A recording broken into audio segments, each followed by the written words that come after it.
Hey guys, and welcome to the Captain Fizz and Mask Guy show. I am stuttering a little bit this evening. On tonight's episode, all I'm going to say is, Joey Styles, you've been a naughty boy, and we're going to be talking about you. Coming up next, hit the music, please.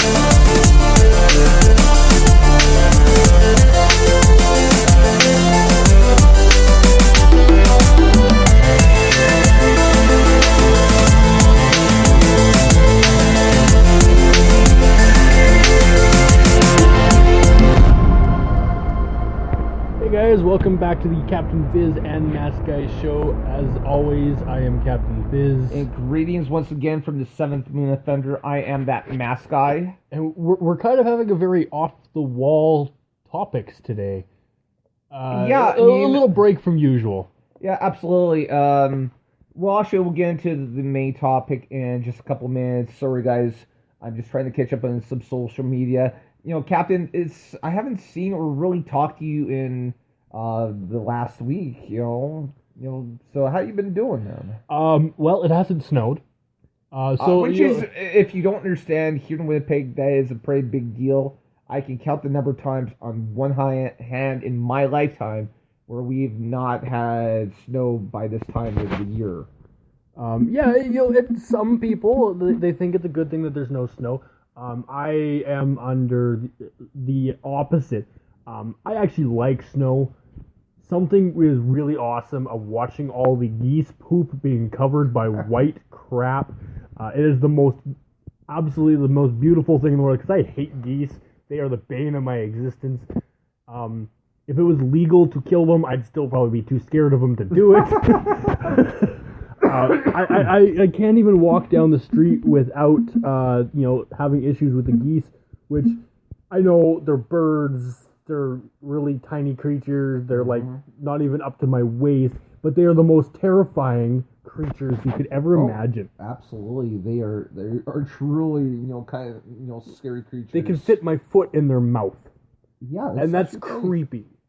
Yeah, I mean, there's absolutely. I've had experiences with geese several times throughout my life where they're like really nasty things. You can't even walk by them.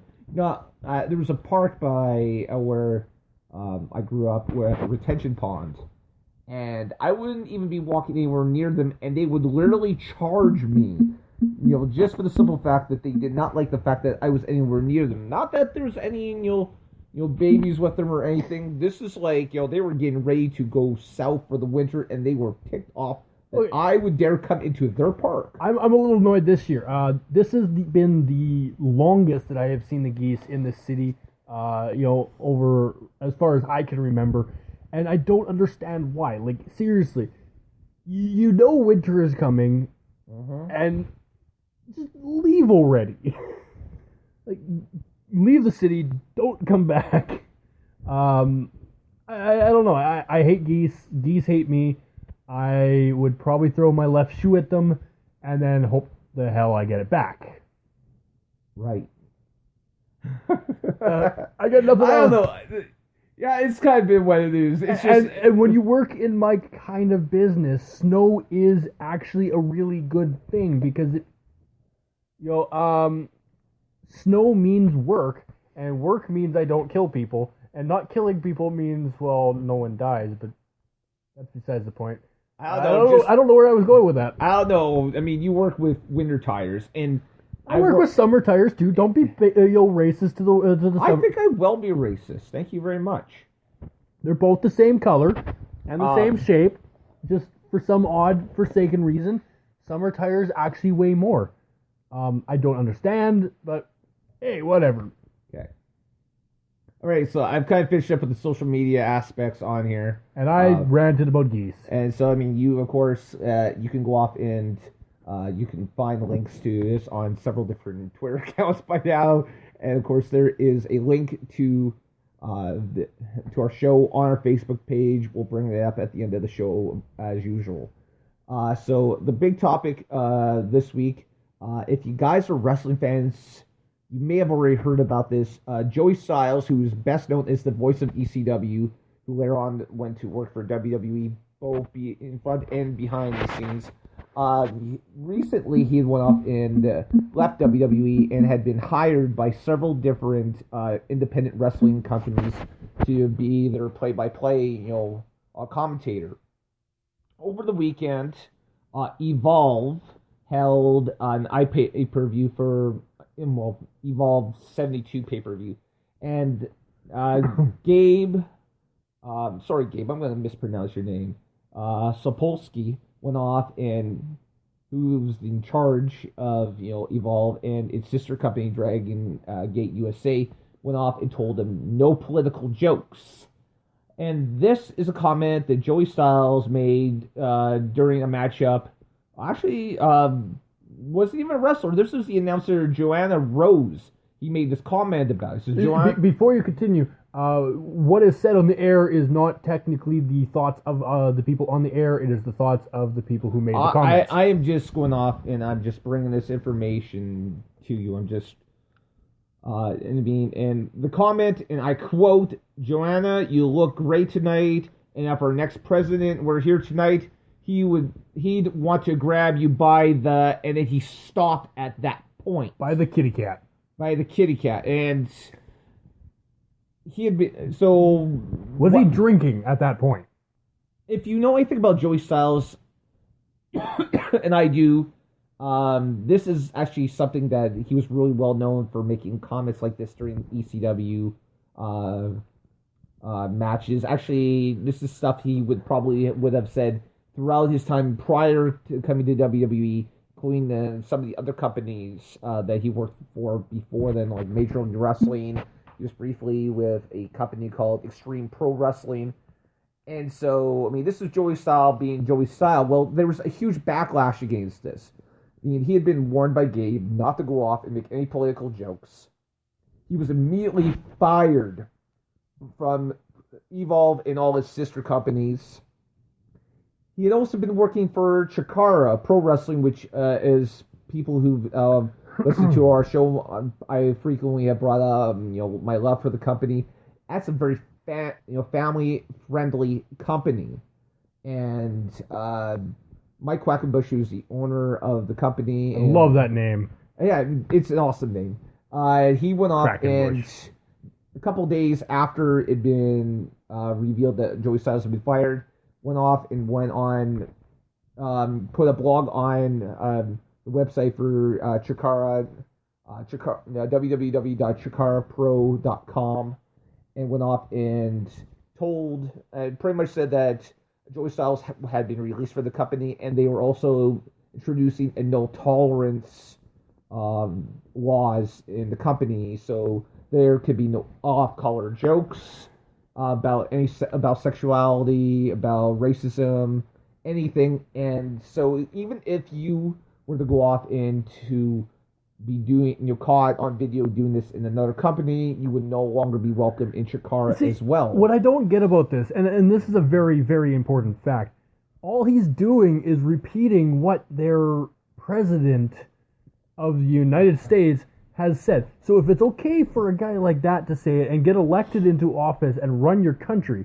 how is it not okay for people to rephrase, to say what he said in that manner? Like, he wasn't actually saying that he would do it.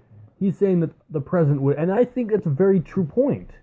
But again, in that case, I mean, even if he had won, even if it hadn't been such an offensive, comment or a offensive suggestion, the simple fact that he was told to not make any political jokes, and the fact that Donald Trump is become the political joke, is pretty clear here. That, but I mean, so he should have gotten his hand slapped at the very least for making that comment, and then to make a comment which suggests Donald Trump would want to do perverse things to a ring announcer.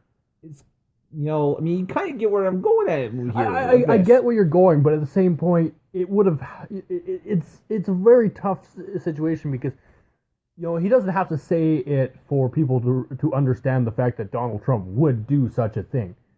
And I'm not a Trump supporter. Obviously, I'm Canadian, and I really don't fully care what you guys do down there. We really should, though, because ultimately whoever's the president of the United States affects our country. Hey, I'll build a wall out of poutine bowls, and that will keep Trump out. The poutine will save Canada. Here.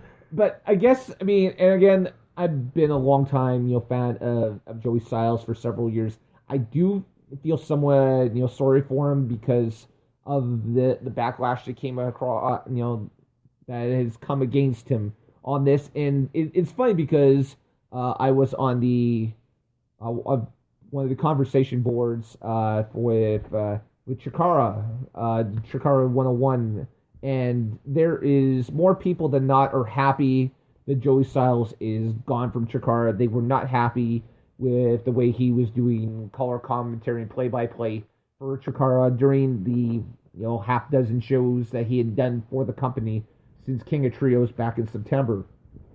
I haven't had a chance to hear any of this stuff that Joey's done, so I can't really go off and get into it one way or another. But it really does. It's going to makes me wonder if maybe the wrestling industry has kind of passed Joey Styles by, and he's too old school, and he still has that extreme mindset, which no longer is acceptable in this world. And considering some of the fears and concerns that many people in the United States are having today, to make a comment like that on the air is, highly inappropriate. While I agree, at the same point, you can't change a guy of who he is. And I'm not saying that they were wrong to want him to change because obviously if they are family friendly and all that, and they did make their requests, and yes, but at the same point, going into it, they know who he is, they know how he is. They should have expected at least something of this sort, whether he intended it as they saw it or not. They had to expect it. So in a sort of sense, yes, he's wrong, but at the same point, so are they for kind of. Yeah, this is kind of, and as much as I'd love the world to be black and white, there's a ton of gray here. I will say that from the comments I've read from people on Chikara 101, Joey Styles, during this time he was with Chikara anyways, tried very hard to go off and to be as family friendly as possible. There was one fan went off and actually joked with him after night one of King of Trios about how he about saying how he probably should be saying "oh my gosh" instead of "oh my god," which was a line that he was famous for using in ECW, and he actually took that to heart. And Mike Quackenbush had went off and went to Joey and came up with some criticisms, and Joey went off and actually on the air went off and said, "Okay, Mike's asked me not to do this, so I'm going to try my best not to." Yeah, so it's not like he wasn't trying, but it's and I'm the same way, right? Like I work in a warehouse, which warehouses aren't known for niceness and things like that. We're known for vulgarity. We've been asked to to keep ours down, which you try your hardest to do it, but at the same point, things happen. It slips out. It is a little bit of your personality of who you are and what you are, and you get so used to that style that you don't recognize it coming out until it's too late. Well, absolutely. This is like learned behavior. This isn't something like when you're a little kid, you don't go off and you'll go off and say, "Mommy, I want to go off and grab Jesse by the yam bags" or anything. It's this is stuff that it gets ingrained into us. This is some of the stuff is generational, and in other cases, it's just I mean, it's stuff we pick up over the years in, weird